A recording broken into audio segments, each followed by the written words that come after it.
What's up, nerds? It's Zach the Goblin here. Warhammer 40k is such an amazing universe, but it has so much lore, you might be stuck on where to even start. A good amount of people might want to start with the Horus Heresy, but with over 50 books, it might feel like a daunting task. That is where this series comes in. In this series, I explain the plot of each Horus Heresy book. This is for people who want to get into the series, but don't have the time to invest to reading all the books, people that are jumping around the series, but maybe want some added context, or even people who just want a quick refresher. First of all, I'd like to say that I really appreciate all the support I've gotten on these videos. It means a lot, and I really enjoy making these, so I'm glad that people like them. If you enjoy this, please don't forget to like and subscribe to see more books explained. Without further ado, this is the Horus Heresy Explained Quickly, Book 4, Flight of the Eisenstein by James Swallow. So if you've been following along, this is the first book that doesn't center around the Luna Wolves, later called Sons of Horus, although there will be some overlapping characters from those first 3 books. This book starts out in the void of space, on the Death Guard ship, the Endurance, where we are introduced to a lowly serf named Caleb Aaron. Caleb, being one of the Death Guard serfs, was somebody who failed to pass the trials to become an actual Death Guard Astartes.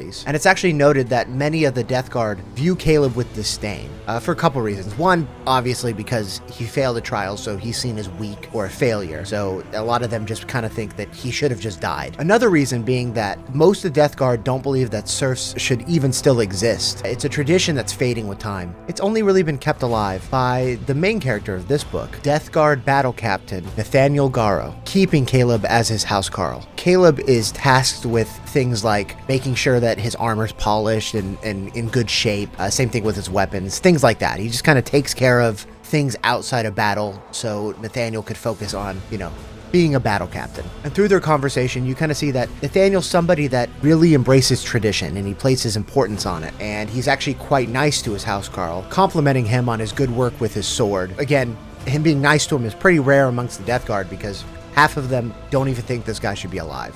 So it really exemplifies that Nathaniel Garro is a man of honor. So they're there shooting the shit when a couple of other Astartes walk in, with one of them being like, "That's a sick sword." When Garro notices who they are, he has to stifle a smile because he knows where this is gonna go. "A pity," the speaker continued, "that it cannot be placed in the care of a younger, more vigorous warrior." Garro eyed the man who had spoken. In the fashion of many of the Death Guard's number, the new arrival's scalp was shaven, but unlike the majority, he sported a tail of hair at the back of his head, and black and gray streaks that dangled to his shoulders. His face was craggy and broken, but the eyes set there had sardonic wit in them. "The folly of youth." Garro replied without weight. "Are you sure you could lift it, Timitor? Perhaps you might need old Haker there to help you." He gestured to the second man, a wiry figure with thin features and a single augmetic eye. Rough humor emerged in a scattering of dry laughter. "Forgive me, Captain," replied Timitor. "I only thought to exchange it for something that would better suit you. Say, a walking stick?" Garro made an exaggerated show of thinking over the man's proposal.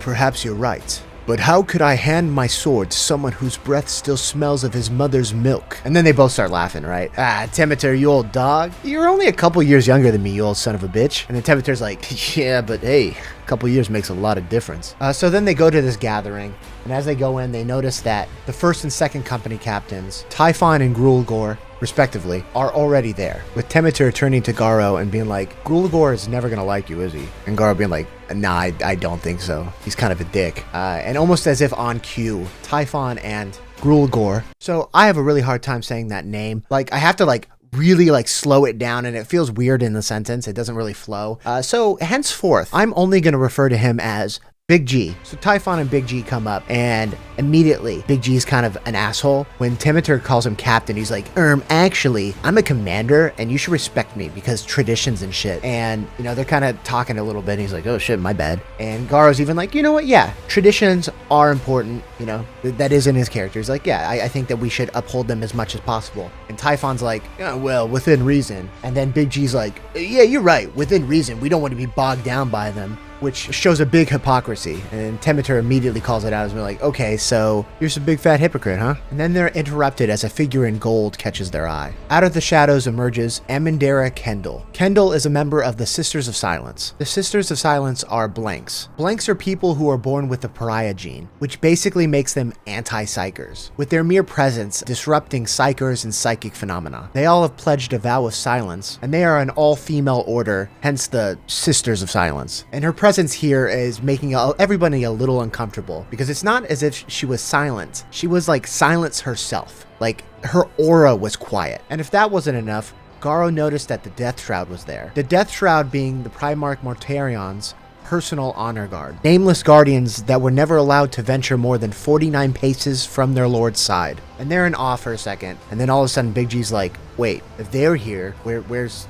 Mortarion? And then Typhon little smiles and he says, he's been here all along. And at the far end of the room, Mortarion emerges from the shadows. Everyone being like, oh shit, so they all dropped to their knees, as the cloaked Mortarion raised his hand palm upwards and said, rise. It's noted that even whenever everybody comes to their feet, the Primarch still dominates the room. The Primarch's voice was low and firm, at odds with the ashen, hairless face that emerged from the heavy collar surrounding his throat. And that collar just is like pumping poison into the air around him. Mortarion, being from a toxic planet called Barbarous, is just so accustomed with poison that he just like kind of just likes it. It's kind of, he's like, this is sick. With poison actually being a big part of Death Guard rituals. So we jump forward to Nathaniel Garro and his squad are preparing to fight the Xenos, the Yorgal, in their bottle ships. And at this point, we are introduced to all the members of Garro's squad. We have Haker, the veteran sergeant. We have Pyre Rawl, who is unusually spirited for the Death Guard, and he's trying to get a bet going to see what color these aliens are going to bleed. There's Solon Decius, the youngest member, who prefers to get up close and personal and engage hand-to-hand with the enemy. There's Tolan Sendek, who's kind of the nerdy, monotone, reads all the data slates type, you know, he's that guy. And lastly, there's Merrick Voyan, the group's apothecary. So, the medic. So the assault on the Yorgal bottle ship, cylinder world, whatever you want to call it, commences. So they're all fighting through the Xenos, with Garro seeing a couple of Sisters of Silence along the way, and him kind of noticing that can't really tell them apart. They all seem the same, as if they were forged from some mythic mold by the Emperor's hand. And then he kind of thinks to himself, I wonder if that's how normal men might view us, the Astartes. He also notes that, true to their name, they never spoke. They never made a single sound, instead communicating through their own form of sign language. So they make their way into the hatchery, where there are these like big tree egg things. Then from out of the trees came some Sisters of Silence, followed closely by this giant conglomeration of scaled flesh and metals, Yorgal, deformed by gigantism and then improved by technology to be even larger. So this thing's like huge. Garro making out some fleshy matter inside of a glass orb at the middle of the cyborg's mass. He reasoned that that's probably whatever remained of the Yorgal's original form. It had no arms. Instead, they were writhing clusters of gray iron tentacles sprouting from each of its upper limb sockets, moving like striking serpents to attack the Sisters of Silence. Garro throwing himself at this monstrosity, unloading an entire clip into its legs and thorax. But he ended up getting too close and was grabbed up by the thing, and he starts being squeezed, and his armor starts breaking, and it seems like he's about to die. But with his final reserve, Garro's like, by Terra's will, in the name of my homeworld and the Imperium of Man, I will not perish. And with this new energy flooding through him, he gets this new wellspring of conviction, getting visions of the Emperor himself. In the Emperor's name, I will not fail. I dare not fail. And with a snarl of defiance, he cuts into the thing with his sword. But right before he's about to strike the finishing blow, the thing invaded his mind. Wait, with that word striking him cold and just freezing him in place. The thing then telling Garro that everything is going to crack. The end comes soon. Everything you worship will wither. All will. But before it could finish its thought, its torso explodes in blood and bone fragments. Amandera Kendall finishing the thing off with her pistol. It cuts forward to Garro watching the fleet from the Endurance's gallery above the main launch bay, kind of having somewhat of an existential crisis. Because you see,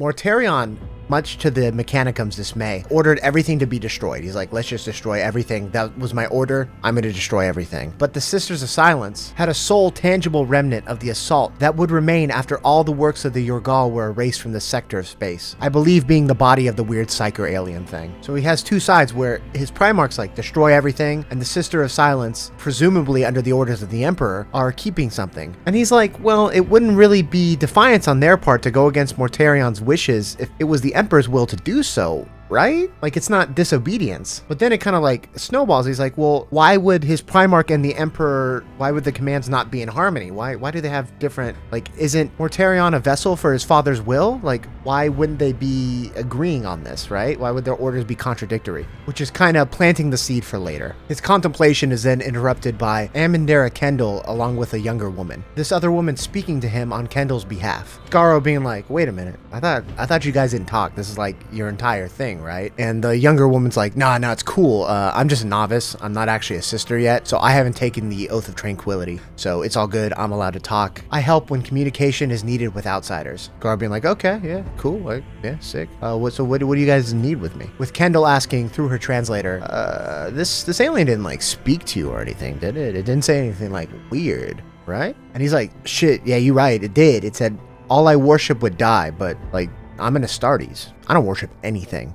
I honor no false god, only the reality of imperial truth. So Kendall's like, cool, you passed the vibe check.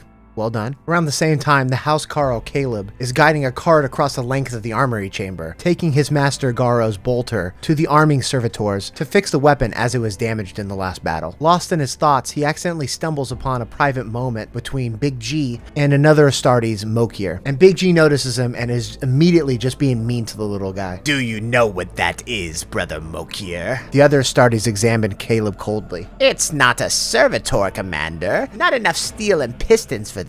It resembles a man. Big G shook his head. No, not a man, but a Housecarl. The emphasis he put in the tone was scornful. A sad bit of trivia. A dusty practice from ancient days. The commander spread his hands. Look on, Mokir. Look at a failure. Caleb found his voice. Lord, if it pleases you, I have duties to perform. He was ignored. Before our Primarch brought new, strong blood to our legion, there were many rituals and habits that were knotted around the Astartes. Most have been cut away. Big G's face soured.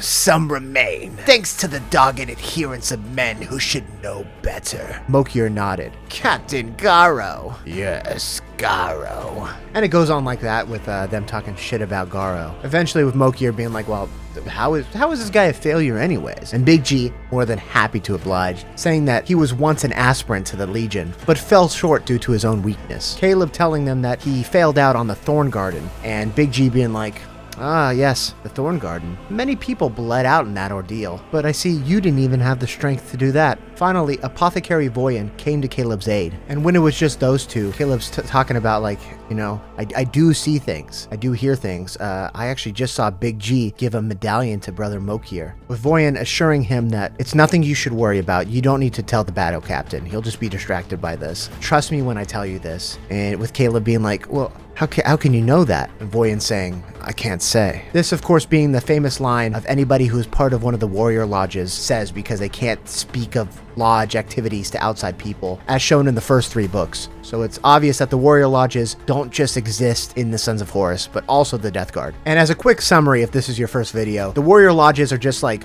lodges where all the Astartes can get together, where they're all equals, where they can all speak their mind and stuff. But because it's inherently secretive, it's not, you're not supposed to be doing this because it can lead to bad stuff because, you know, it's kind of like, it can be kind of culty. Later, Garro is shooting the shit with his men, and out of nowhere, Mortarion is there, and Garro just being perturbed that this guy, his Primarch, just keeps on sneaking up on him. He can't even hear him coming. Garro being like, what service may the 7th Company do for you? With Mortarion being like, come on over here. You earned a reward. With Garro trying to refuse because his personal honor is that he doesn't seek accolades or honors. With Typhon being like, are you about to refuse this? False modesty is unwelcome, with Garro just saying that he's just a servant of the Emperor. That is more than enough honor. So Mortarion's like, then instead, why don't you honor me by sharing my drink? And as noted earlier, the thing about Mortarion is he really likes poison. So, as you can imagine, the cup is filled with poison. It was said that there was no toxin too strong, no poison so powerful, and no contagion of such lethality that a Death Guard could not resist it. So it's kind of like their thing. They like to ingest poison just to show how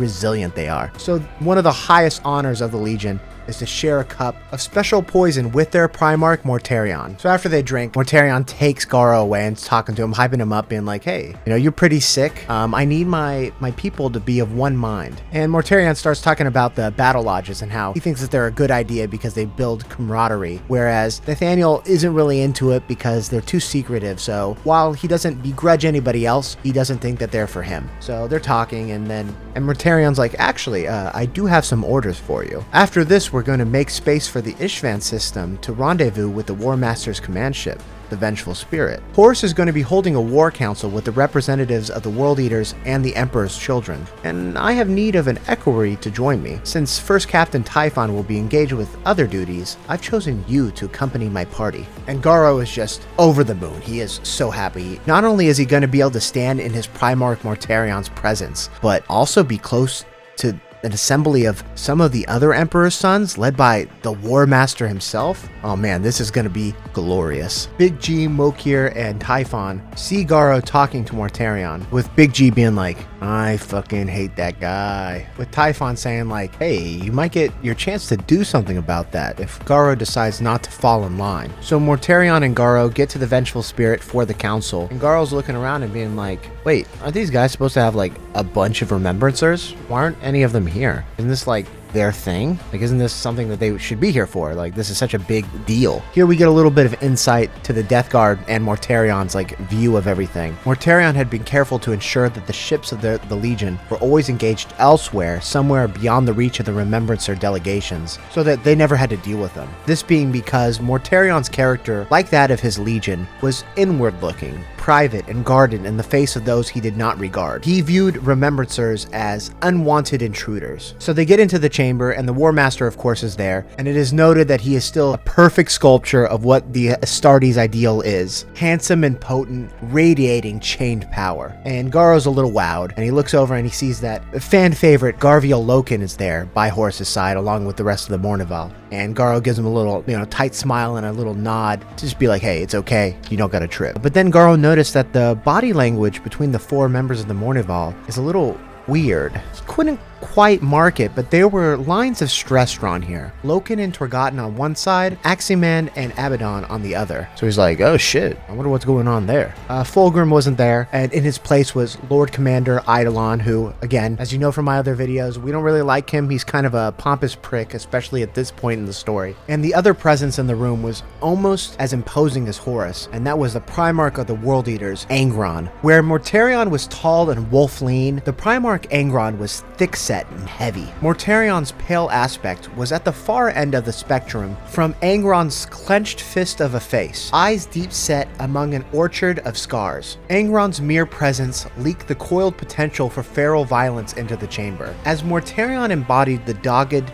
silent promise of death, so his brother Primarch was the personification of raw and murderous aggression. Alongside Angron, Karn was also there. Unlike Eidolon, who is known for being braggadocious, Karn's name was synonymous with brutality in battle. The councils start, and Garro and Mortarion play a distress message from a woman on Ishvan 3, and it's horrific. She is super distressed. Eidolon just doesn't seem to care at all. Angron and Karn are kind of impassive, but maybe the faintest twitch of a sneer pulling at the corner of their lips. Garro looking away. The only people that seem to care are Torgotten and Loken. So with that, they're like, okay, well, it seems like we have some rebels. It's time to go to the Coral City and take care of that. So while everybody's getting ready in the docking bay, Nathaniel hears his voice called, and he sees an Emperor's children, Astartes, throw him a salute. And the Astartes is like, oh, Death Guard, are you so slow-witted that you ignore your betters? And then Garro's like, wait a minute, is that Saul Tarvitz? You weren't dead yet? Ah, my man. And they're talking, and Tarvitz is like, hey, I'll actually have you know, I'm a captain now. I actually got a promotion. And Garro being like, you deserve it, my man. With both of these guys having a lot of respect for each other. And they talk a little bit shit about Eidolon, with Garro telling him that Angron shouted him down for his impudence, and the War Master gave his approval to it. They were all just kind of talking shit about Eidolon, and Tarvitz being like, I doubt that part of the story will ever be told. So while this is happening, Garro's men are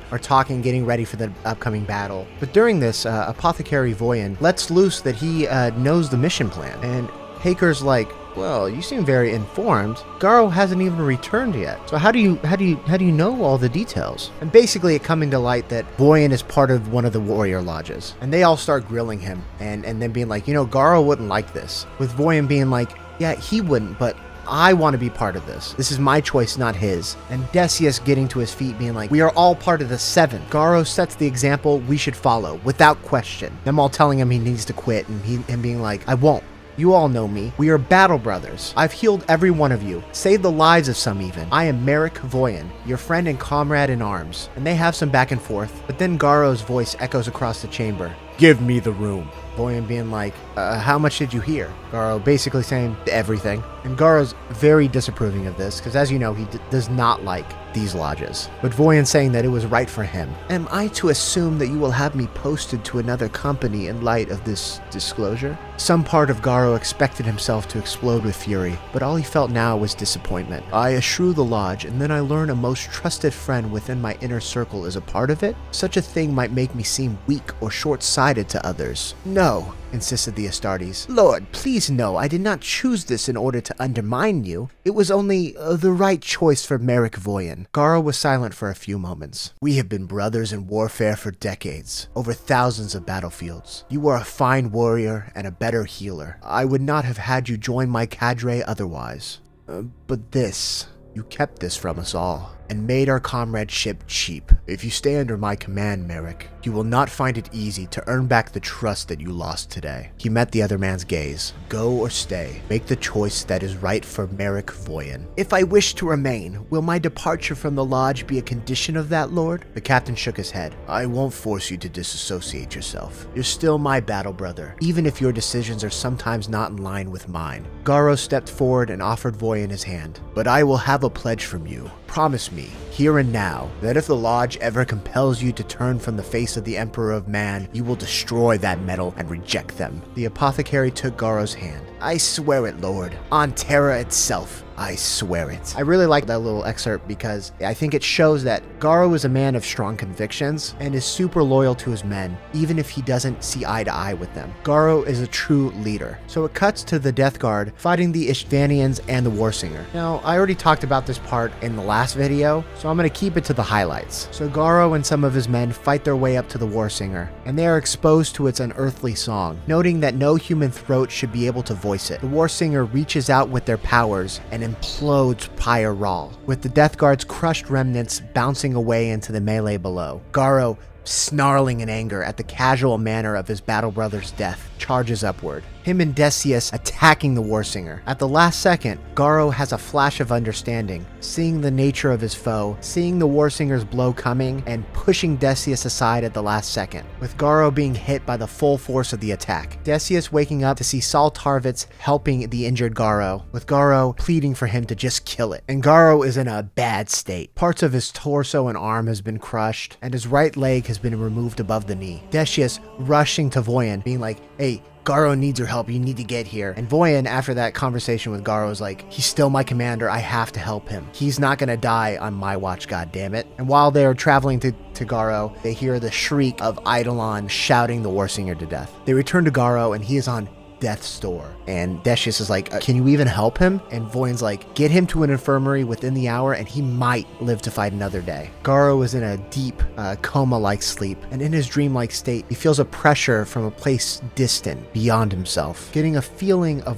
raw hope that the will of something greater than he was acting upon him, with a voice saying, his hand lies upon us all, and every one of us owes him our devotion. Who spoke those words? Was it Garro or someone else? They seemed strange and new, echoing from a distance. He guides us, teaches us, exhorts us to become more than we are, said the colorless voice. But most of all, the Emperor protects. Garro then waking up to the surprise of his housecarl Caleb, who was waiting nearby. Garro was messed up pretty bad, so he's given a mechanical leg to replace his missing one, but he is healing, albeit slowly. And he's told that he's going to be limited in his duty for a little bit because he's not fit to fight. And with the attack on the Coral City coming up, that pisses Garro off, and he storms out to go yell at Typhon. It then cuts to Caleb, who watched his master stride away, and come to find out, Caleb is a follower of the Lectitio Divinitatis, and he believes that the Emperor did indeed protect Nathaniel and personally saved his life. Garro comes upon Big G and Typhon and he's told that he's not going to be taking part in the battle, which of course is pissing Garro off. But Typhon says, no, you're going to be providing tactical support for our drop pod deployment operation, with Big G talking hella shit. Typhon being like, hey, I don't know why you're talking shit. You're going to be doing it with him. And not only that, but you guys are going to be sharing operational command. So you guys are going to have to work together. This ship, of course, being the titular Eisenstein. Typhon dismisses Garro and talks to Big G. And Big G's not happy about this, but he's like saying, hey, Garro is way too loyal to the Emperor. We need to get rid of him.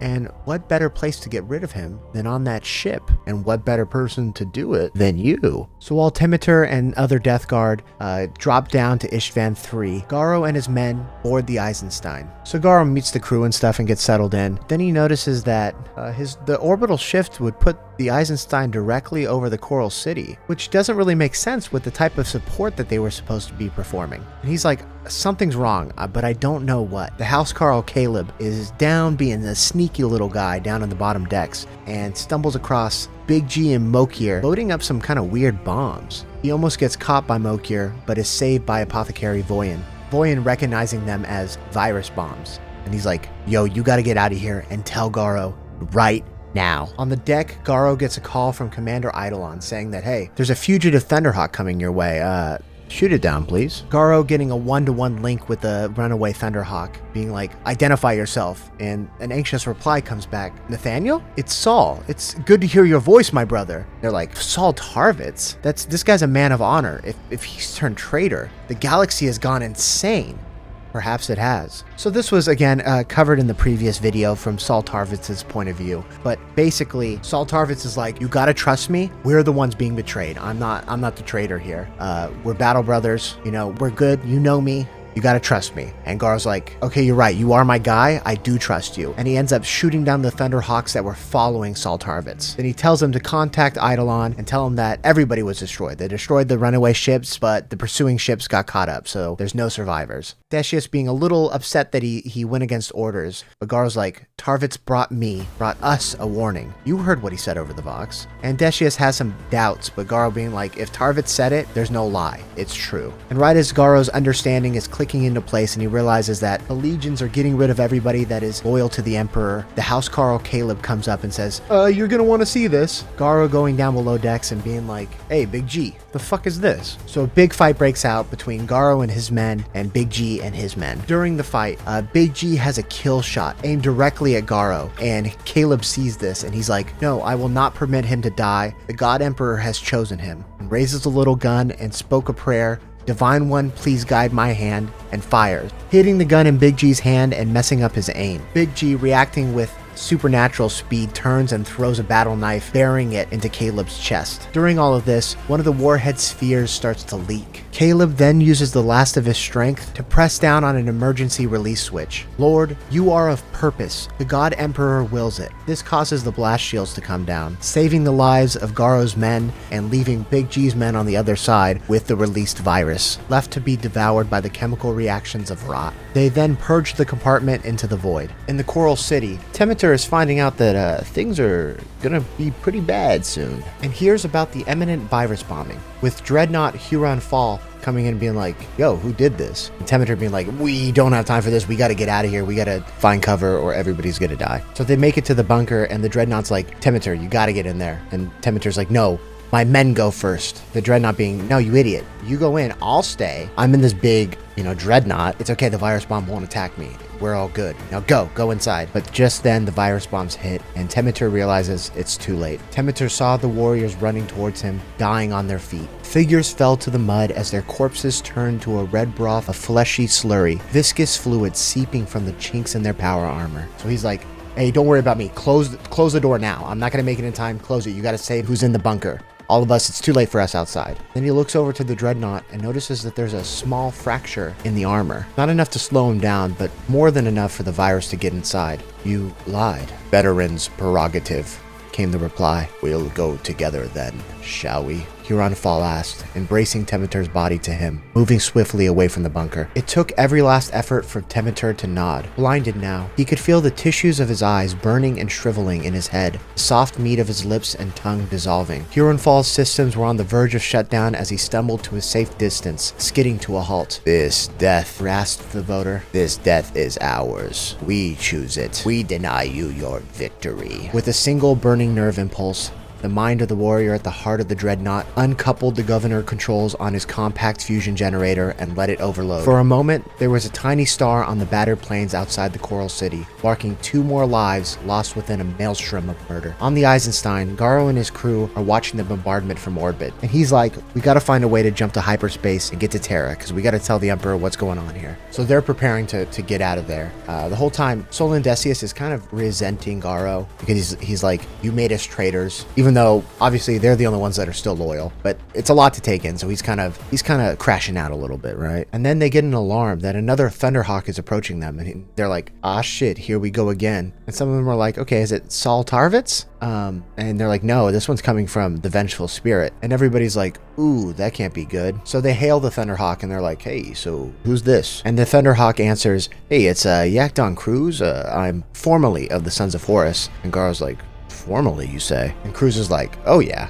I'm not with those guys anymore. So the Thunderhawk goes to the Eisenstein and he gets out and he's like, oh yeah, by the way, I also have these people Loken told me to keep safe. And it was 3 remembrancers: Mercedes Olatin, Kirill Cinderman, and lastly, Euphrates Keeler. Garro felt as though he knew her even though they had never met. He was reminded again of the salt tang of her tears on his face during his healing trance. So they continue preparing to jump into warp space, and while this is happening, one of the crew sends a secret message to Typhon being like, hey, these guys killed Big G and they're trying to get out of here. So they're getting ready to go and they're like, oh shit, Typhon's moving to intercept us. This isn't good. Who ratted? And immediately Garro zones in on who did it, and he grabs him and he's like, what the fuck, dude? Why'd you do this? And he's like, you made us traitors. He's like, no, they're the traitors. And the crew member is like, no, my oath is to the fleet. I serve the War Master until death. So Garro just says, yeah, and then just breaks his neck, drops him to the floor. So the Eisenstein slingshots around the moon, using its gravity to kind of jettison it past the flotilla. But during its escape, it is damaged by Typhon's ship, the Terminus Est. And even though it seems like suicide to enter the warp with the ship so damaged, they don't really have another choice. So Garro's like, hey, we're going in, baby. So they're in the warp and their Geller field's barely working. And that would be bad enough, but then they get alarms that there's intruders on the lower decks, and Gar's like, wait, nobody boarded us, there shouldn't be any. And what they are met with is a horror beyond imagination. Swollen parodies of Death Guard warriors, the same corpse pallor green of their battle armor, the same slack faces rippled with growths of broken tooth and horn, flesh stretched tight over bodies teeming with colonies of maggots. Big G and his men have returned from death and have gotten a plague makeover from Papa Nurgle, a shambling form advanced on metal-shod hooves among the undead brethren. It was as big as a brother in Terminator armor, and as Garro laid his eyes upon it, the thing seemed to be growing larger by the moment. Metal Benton broke as abnormal curves of discolored bone issued out of popping boils. A distended belly of scarred, pustulant flesh protruded in an atrocious, pregnant mockery, and atop all this, gurning from ravaged ceramite pieces that still resembled Astartes' armor, a striated neck ended in a bulbous skull. The bloodshot, rheumy eyes in the grotesque head turned and found Garro. It winked. Do you not find my new aspect pleasing, Nathaniel? Bubbled a disgusting voice. Do I offend your delicate senses? Grulgor, Garro hissed the name like a curse. What have you become? The Grulgor creature lowed and twitched as a horn, glistening with wet fluids, emerged from the middle of his brow, echoing the shape of Typhon's horned helmet. Better, you hidebound fool. Better. The first captain was right.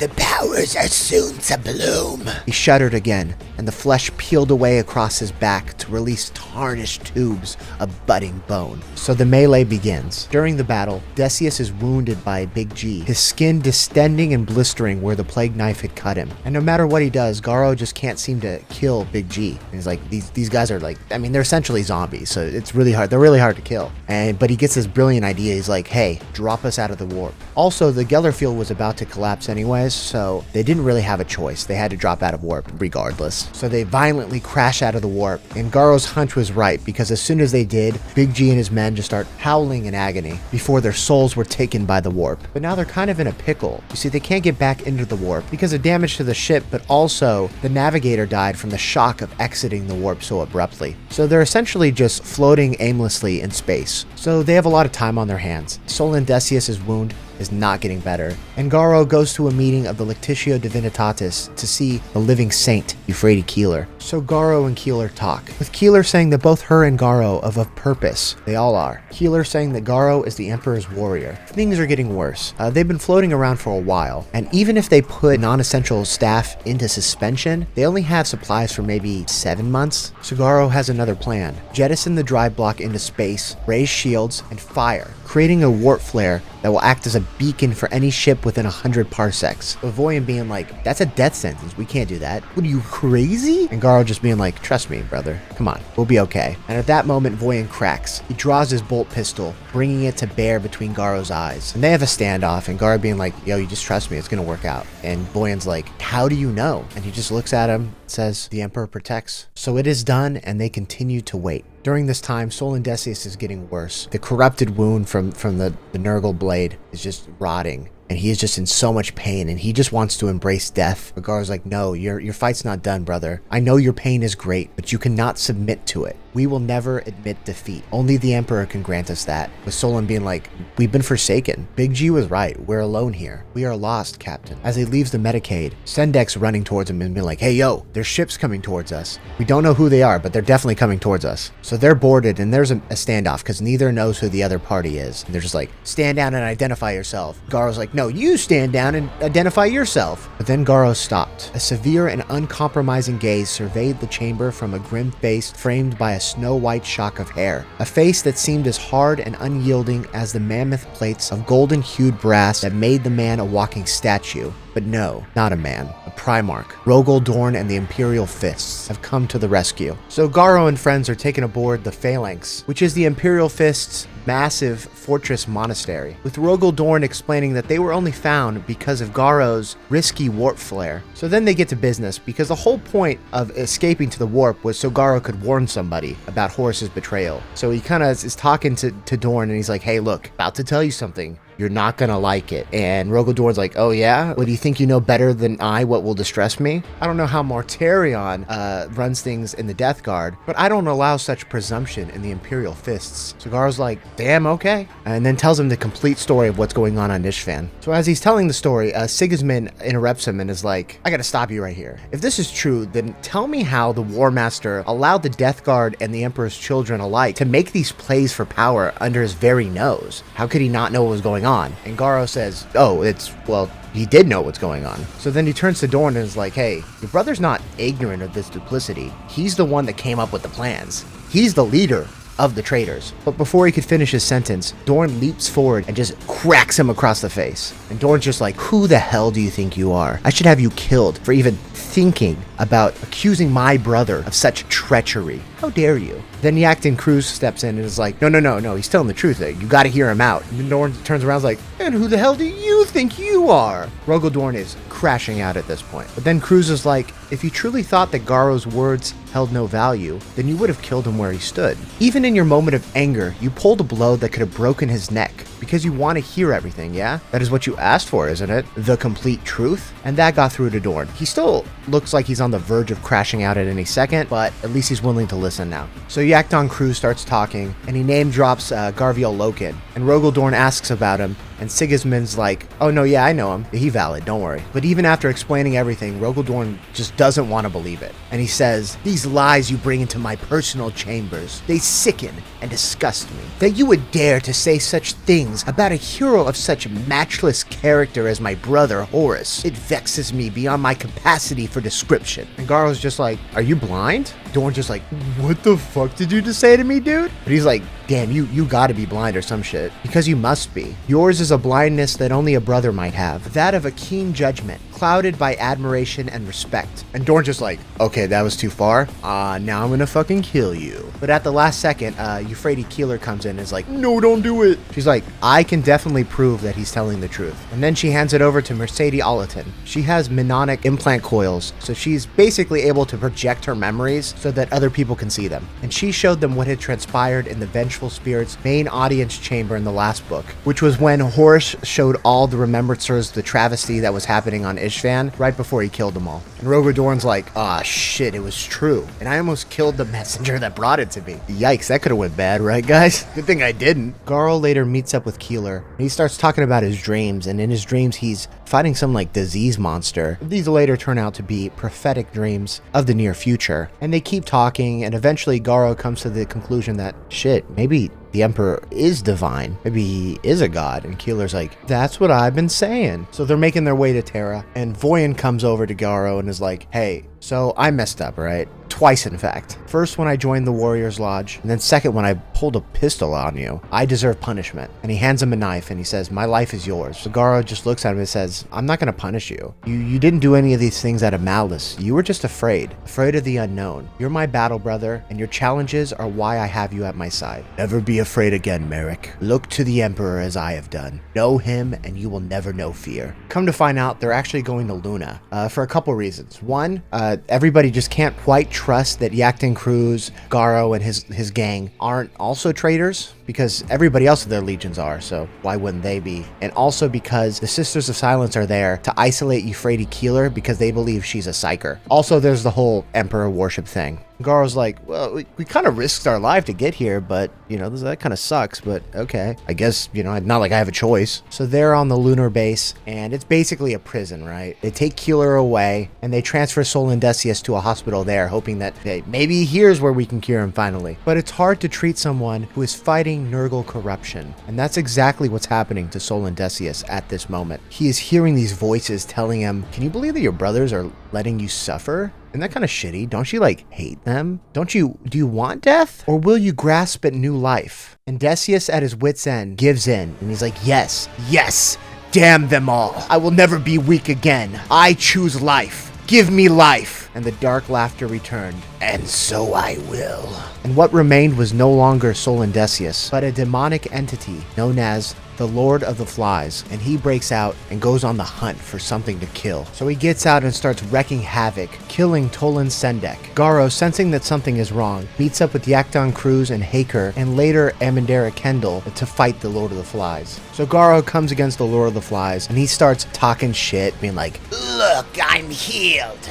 And during their fight, they end up getting sent out onto the moon's surface, where Garro and the Lord of the Flies have their epic final showdown. Garro pushed to the edge. Euphrates Keeler then sends him telepathic messages. Have faith, Nathaniel. You are of purpose. With Garro finding strength in that. Garro beheading the demon, watching it float away as it disintegrates, but not without one final message. You cannot kill decay. The words repeated in his thoughts, and with care, Garro sheathed his weapon. We will see. As he turns to look at the sight of the Earthrise, the sphere of Terra shone in the darkness. The eye of a god turned to face a universe ranged against it. Garro placed his hands to his chest, palms open, thumbs raised, in the sign of the Imperial Aquila. He bowed. I am ready, Lord, he told the sky. No doubts, no fears, only faith. Tell me your will, and thy will be done. Garro and Cruz are later summoned to an audience with the Regent of Terra himself, Malcador the Sigillite. Garro being like, well, what now? Like, I'm an Astartes, I need purpose. And Malcador saying, hey, don't worry, only in death does duty end. We have plans to oppose Horus, with Garro asking what will their place be in it. Malcador inclined his head in a tiny gesture. There is a matter to which you will be set. Not today, perhaps not for many months, but eventually. The War Master's disposition has made it clear that the Imperium requires men and women of inquisitive nature, hunters who might seek the witch, the traitor, the mutant, the Xenos. Warriors like you, Nathaniel Garro, Yaktan Cruz, Amandera Kendall, who could root out the taint of any future treachery, a duty to vigilance. I'm assuming setting them as the founders of the Inquisition. We are ready, said Garro with a nod. I am ready. Yes, replied the Sigillite. You are. Thank you so much for making it to the end of the video. I really appreciate it. Don't forget to like and subscribe for more Warhammer videos. This has been Flight of the Eisenstein. Thank you so much. Goblin out.